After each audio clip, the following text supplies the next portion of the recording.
കാസർകോട് തളങ്കര ഖാസി ലൈനിലെ ബി ഫാത്തിമ, വീട്ടുവേലക്കാരി തമിഴ്നാട് ഈറോട്ടിലെ ശെൽവി എന്നിവരുടെ കഴുത്തിൽ കയറുമുറുക്കി കൊലപ്പെടുത്തി 25 പവൻ സ്വർണ്ണാഭരണങ്ങൾ കവർന്നുവെന്ന കേസിലാണ് ശിക്ഷ വിധിച്ചത്. 1998 ഫെബ്രുവരി 27-നായിരുന്നു കേസിനാസ്പദമായ സംഭവം. ഒന്നാം പ്രതി ബാംഗ്ലൂർ ദണ്ഡപാളയ സംഘത്തിലെ ദൊഡ്ഡ ഹനുമ, രണ്ടാം പ്രതി ഹനുമയുടെ ഭാര്യ ലക്ഷ്മി, മൂന്നാം പ്രതി വെങ്കടേഷ്, നാലാം പ്രതി മുനികൃഷ്ണ, അഞ്ചാം പ്രതി നല്ലത്തിമ എന്നിവരെയാണ് കോടതി ശിക്ഷിച്ചത്.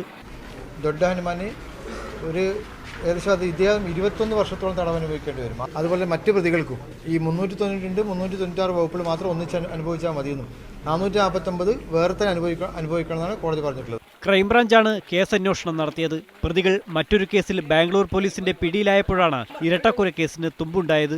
വീടിന്റെ താക്കോലും ബി ഫാത്തിമ ധരിച്ച സ്വർണ്ണാഭരണങ്ങളും കർണാടക ധാർവാഡിലെ ഒരു ജ്വല്ലറിയിൽ നിന്നും കണ്ടെത്തിയിരുന്നു. വിവിധ കൊലപാതക കേസുകളിൽ വധശിക്ഷയ്ക്ക് വിധിക്കപ്പെട്ടവരാണ് കോടതി ശിക്ഷിച്ച പ്രതികൾ.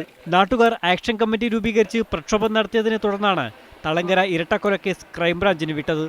മീഡിയ 1 കാസർകോട്.